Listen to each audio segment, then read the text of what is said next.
तो राजा रघुवंशी के भाई सचिन का बड़ा बयान सामने आया है। उन्होंने कहा कि सोनम ने हार्ट पेशेंट पिता की जान बचाने के लिए अपनी पति की बलि दे दी। अब ये एक नया तर्क सामने आया है। वहीं उन्होंने सोनम की मां पिता के साथ भाई गोविंद की भी नार्को टेस्ट की मांग की है। राजा रघुवंशी की हत्याकांड में एक के बाद एक कई तर्क सामने आ रहे हैं। अब ये नया तर्क सामने आया है। राजा रघुवंशी का जो भाई है सचिन, उसने ये बड़ा बयान दिया है। उसने कहा है कि सोनम ने अपने हार्ट पेशेंट पिता की जान बचाने के लिए अपने पति की बलि दे दी। आज 13वीं का कार्यक्रम है, आपके यहाँ सभी रिश्तेदार आए हैं, आप लोग राजा को कितना याद कर रहे हैं? सर देखो, राजा अकाल मृत्यु मरा है, तो हमें खुशी तो बिल्कुल भी नहीं है, लेकिन उसकी आत्मा को शांति मिले। हम भगवान से ये चाहते हैं कि उसको जैसे सबसे पहले अपने शब्द थे कि मरा नहीं, मुझे मारा गया है।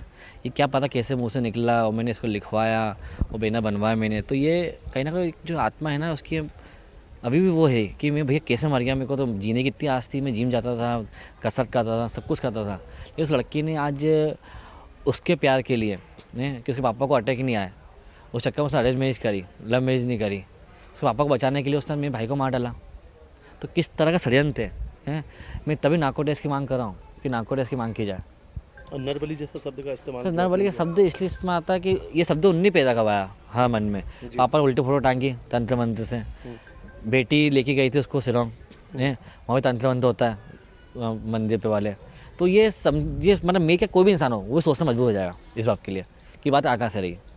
तो आपको लगता है इसीलिए आपके भाई की बलि दे दी गई, आप ऐसा मानते हैं इसलिए सोनम ने ये बलि दी है? सर देखो, वो तो उनको पापा को बचाने के लिए उन्होंने मेरे भाई की बलि दे दी। उनके पिताजी की उम्र और आपके भाई की उम्र में कितना अंतर? 60 साल के इंसान को बचाने के 30 साल के व्यक्ति को मार डाला। उस लड़की माइंड की तो साथ ही रह गया। वो 14 इंदौर में लेके चली भी गई, जिस टाइम पर इंदौर आक्रोश में था। उसमें हिम्मत कितनी है, इसलिए मैं नार्को टेस्ट की मांग कर रहा हूँ।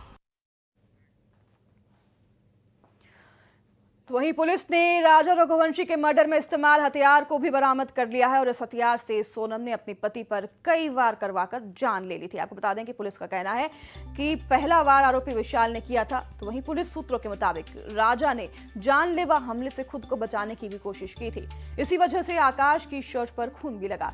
पुलिस के मुताबिक आरोपियों में इस हथियार को गुवाहाटी रेलवे स्टेशन के पास से खरीदा था। ये वही माचेट है, दाव है जो आप देख रहे हैं। इसे राजा की हत्या के लिए खरीदा गया था। इससे पेड़ काटा जाता है, इससे राजा की हत्या की गई। इससे पहले राजा के पीछे सर पर वार किया गया। उसके बाद इसी माचेट से राजा को सामने से भी वार किया गया था, जिससे कि राजा जो है वो बिल्कुल अधमरा हो गया था। लेकिन उसकी सांसें चल रही थी जिस वक्त खाई में राजा को फेंका गया उसी की पत्नी सोनम के द्वारा। ये वही माचेट है जो कि पुलिस ने बरामद कर लिया है। वही हथियार है जिससे राजा को मौत के घाट उतारा गया।